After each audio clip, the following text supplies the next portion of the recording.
नमस्कार। News times के इस बुलेटिन में आप सभी का स्वागत है। आपके साथ मैं हूं तृप्ति विश्वकर्मा। आइए नजर डालते हैं आज के जिले की खबरों पर। महत्वाकांक्षी शहरी जलापूर्ति योजना का लंबी प्रतीक्षा के बाद आज पेयजल एवं स्वच्छता विभाग के मंत्री मिथिलेश कुमार ठाकुर ने इसका लोकार्पण किया। 39 करोड़ की लागत से तैयार शहरी जलापूर्ति योजना से शहर के 21 वार्डों के 17,000 घरों में शुद्ध पेयजल की आपूर्ति की जाएगी। झारखंड सरकार के मंत्री मिथिलेश कुमार ठाकुर ने दीप जलाकर और स्विच ऑन करके योजना का शुभारंभ किया।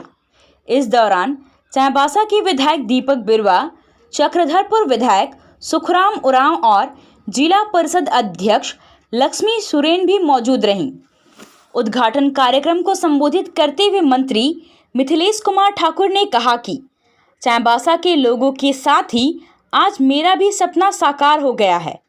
जो सपना 2013 में देखा था वह जुलाई 2022 में जाकर पूरा हुआ है। इस बीच वह निरंतर प्रयास करते रहे और आज लोकार्पण करके असीम खुशी मिल रही है। मंत्री ने कहा कि हेमंत सोरेन के मुख्यमंत्री काल में इस योजना का शिलान्यास हुआ था, लेकिन बाद की सरकार में परिस्थितियां कुछ ऐसी बनी कि यह योजना अधर में लटक गई। 2019 में मंत्री बनने के बाद से वह लगातार प्रयासरत थे और आज चाईबासा के लोगों को यह योजना सुपुर्द कर रहे हैं।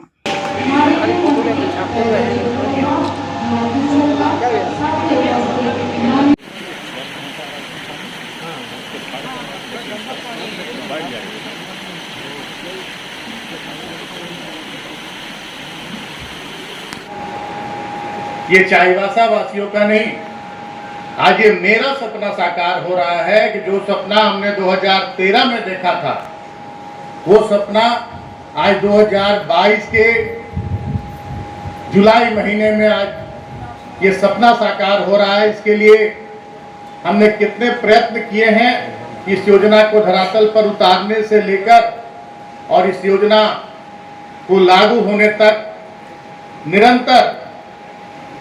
अगर पूरी कहानी बताई जाए तो काफी लंबी कहानी हो जाएगी कि कितने हमारे माननीय वर्तमान मुख्यमंत्री हेमंत सोरेन जी के समय इस योजना का शिलान्यास हुआ था, लेकिन उसके बाद जो सरकारें आई,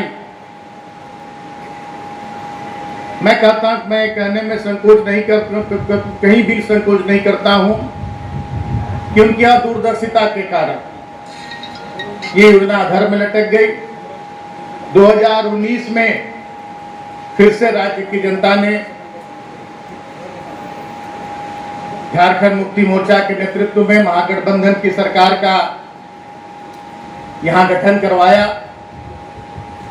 और उस समय सबसे पहले जब मुझे उस मंत्रिमंडल में माननीय हेमंत सोरेन जी के मंत्रिमंडल में पेयजल स्वच्छता विभाग की जिम्मेदारी सौंपी गई तो मेरा सबसे पहला रिव्यू था वो था चाईबासा शहरी जलापूर्ति योजना का रिव्यू। और उस समय मैंने ये कहा था कि ये मेरा सपना और ईश्वर ने मुझे इस विभाग की जिम्मेदारी सौंप दी है, तो मेरा ये सपना है कि जितनी जल्दी से जल्दी हो सके इस योजना का लाभ चाईबासा की जनता को मिलना चाहिए और वो आज सपना साकार हो रहा है। इसमें चाईबासा की जनता से ज्यादा खुशी मुझे हो रही है एक मंत्री के रूप में। केंद्र सरकार की जल जीवन मिशन योजना के तहत राज्य के 61,21,000 घरों तक 2024 तक शुद्ध पेयजल पहुंचाना है। मंत्री मिथिलेश कुमार ठाकुर ने कहा कि जब हमने काम शुरू किया उस समय महज 4 से 5% ही काम हुआ था। विपरीत परिस्थितियों में काम करते हुए 14 लाख घरों तक शुद्ध पेयजल पहुंचा दिया गया है और कोशिश है कि समय से सारी योजनाओं को धरातल पर उतार दिया जाए। यदि 2024 तक सभी योजनाएं पूर्ण नहीं हो पाती हैं तो टाइम एक्सटेंशन के लिए केंद्र सरकार से लगातार पत्राचार किया जा रहा है और उम्मीद है कि सरकार हमारी बात को समझेगी। कि 61,21,000 घरों का जो हमारा लक्ष्य है, उसमें लगभग 14 लाख घरों तक हम शुद्ध पेयजल पहुंचाने में कामयाब हो गए हैं नल के माध्यम से। और बाकी जो घर बचे हुए हैं जहां हमें शुद्ध पेयजल पहुंचाना है, उसके लिए योजनाएं पूरी तरह से तैयार है। बहुत सारी निविदा की प्रक्रिया में है, बहुत सारी निविदाएं हो गई हैं कि जब ये जल जीवन मिशन लागू हुआ था उस समय बहुत सारे राज्य ऐसे थे जिन्होंने 60%, 80% लक्ष्य प्राप्त कर लिया था उसके पहले अन्य योजनाओं से, लेकिन हमारे राज्य में सिर्फ 4 या 5% का लक्ष्य प्राप्त हुआ था और वित्तीय बोझ भी काफी था। जो 2024 तक का लक्ष्य रखा गया है उसको आगे बढ़ाया जाए। दोनों पत्र हमने एक साथ लिखा था, एक हमारी बात मानी गई है, दूसरी बात नहीं मानी गई है, लेकिन हम इसमें अभी पीछे नहीं है, हम निरंतर लगे हुए हैं। फिर हमने रिमाइंडर दिया है, फिर हमने पत्राचार किया है कि अगर लक्ष्य प्राप्त करना है तो हमारा जो समय अवधि है उसको बढ़ाया जाए। और हमें उम्मीद है कि इस पर सहानुभूतिपूर्वक जल शक्ति मंत्रालय इस पर विचार करेगा। और अगर हम ऐसे तो हम टारगेट लेकर चल रहे हैं कि 2024 तक हम कम से कम सारी योजनाओं को हम धरातल पर उतार देंगे, लेकिन अगर कहीं पीछे रह गए तो केंद्र सरकार के सहयोग की हम अपेक्षा रखते हैं, ताकि झारखंड जैसे आदिवासी बहुल यहाँ के जो राज्य है, यहाँ की भौगोलिक स्थिति जो है, यहाँ अधिसंख्य संख्या में आदिवासी, अनुसूचित जाति, पिछड़े वर्ग के लोग यहाँ निवास करते हैं, तो केंद्र की सरकार निश्चित रूप से इस पर विचार करेगी और समयावधि को बढ़ाने का काम करेगी। कार्यक्रम के दौरान चाईबासा के विधायक दीपक बिरुवा ने कहा कि अभी भी यह योजना पूर्ण रूप से पूरी नहीं हो सकी है, काफ़ी काम बाकी है। 79 किलोमीटर पाइपलाइन बिछा है, जबकि 15 किलोमीटर पाइपलाइन बिछाने का काम बाकी है। 5,000 घरों में कनेक्शन करना बाकी है। उन्होंने कहा कि जब यह योजना बनी थी तो नगर परिषद का क्षेत्र बढ़ा था, इसलिए उस पूरे क्षेत्र को इस योजना में शामिल किया जाना चाहिए। जलापूर्ति योजना, जैसे कि आप लोगों को विभाग की तरफ से एक जानकारी दी गई संक्षिप्त में, 2013 से ही ये योजना का शुभारंभ हुआ था। 2016 में ये कंप्लीट होना था, लेकिन जिस एजेंसी ने ये काम लिया उसने उस ढंग से इस काम को नहीं करा पाया। लेकिन धीरे धीरे काम आगे बढ़ता गया, उसमें फंड की भी कमियां आई और दूसरा चीज़ों को भी उसमें समावेश करना पड़ा। दोबारा से फिर टेंडर हुआ और इस योजना को मई तक जैसे जानकारी है कंप्लीट होना था, लेकिन अभी भी अधूरा ही है योजना, पूर्ण रूप से ये कंप्लीट नहीं है। जैसे कि 79 किलोमीटर बिछाया जा चुका है जलापूर्ति के लिए, उसमें कम से कम 5,000 घरों में और कनेक्शन बाकी है और 15 किलोमीटर पाइपलाइन के द्वारा उनका सर्वे चल रहा है, उसको भी आच्छादित करना है। क्योंकि ये योजना सारी जलापूर्ति योजना मैंने पुरानी जो नगर पालिका थी उस दायरे में इसको किया गया था, उस आधार पर ये DPR बनी थी। लेकिन बाद के दिनों में जब इसका छोटा रूप आया केस वार्ड में, तो ये योजना जलापूर्ति योजना पूरे क्षेत्र के लिए है और इसका लाभ यहाँ के लोगों को शहरवासी के अलावा भी मिलने जा रहा है। ये खुशी की बात है। सिर्फ हम लोग आलोचना नहीं करें, बल्कि जो काम विभाग द्वारा किया गया विपरीत परिस्थिति में, विभाग को इसके लिए हम लोग धन्यवाद देना चाहेंगे। और खास करके माननीय मंत्री जी, चूँकि यहाँ के पूर्व में नगर पार्षद के अध्यक्ष भी रहे हैं, इस शहर से उनको बहुत लगाव है, इसलिए उनका प्रयास निरंतर रहा, जिस कारण से आज इस योजना को हम लोग धरातल पर उतरते हुए देख रहे हैं। लेकिन मैं सिर्फ यह कहना चाहूँगा विभाग के लोगों को कि आज उद्घाटन हो गया तो इसकी जो बाकी जो मैंने कहना चाहिए कंप्लेंट्स बाकी है, उसको जो है ना निश्चित तौर पर एक निश्चित अवधि के अंदर जो है ना उन चीज़ों को भी पूरा करने का एक संकल्प है। और माननीय मंत्री को पुनः मैं धन्यवाद करूंगा। सभी लोगों को सबका सहयोग से ये योजना धरातल पर आई है और इसका जो है ना सही लाभ लोगों को मिल सके। और ख़ास करके और एक जानकारी इस क्षेत्र के लोगों के लिए मैं कहना चाहूँगा कि ये DMFT फंड से पूरे सदर ब्लॉक को भी 75 गाँव को आच्छादित करने का योजना चालू है और ये और 3 साल के अंदर इसको कंप्लीट करके पूरे ग्रामीण क्षेत्रों को भी पानी का सुविधा देना है और ये भी काम चल रही है। इसलिए ये खुशी की बात है और ख़ास करके ये योजना को माननीय इस राज्य के जो युवा मुख्यमंत्री हैं श्री हेमंत सोरेन जी के समय, उस समय 2013 में वो पेयजल आपूर्ति मंत्री थे और उसी समय इस योजना को हम लोग आधारशिला रखे थे और इसमें माननीय मुख्यमंत्री का भी काफ़ी योगदान है। इसीलिए मैं बहुत बहुत धन्यवाद करना चाहूँगा। सबको जोहार, धन्यवाद।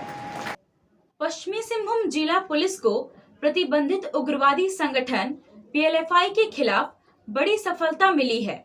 सब जोनल कमांडर संतोष कंडुलना को गिरफ्तार किया गया है।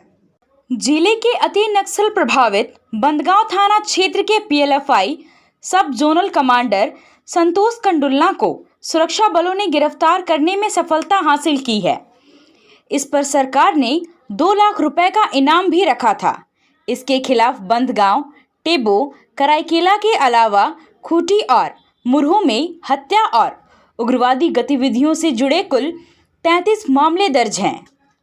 एसपी आशुतोष शेखर ने बताया कि गिरफ्तार उग्रवादी के पास से एक लोडेड AK-47 राइफल, 103 गोलियां और अन्य हथियार बरामद किए गए हैं।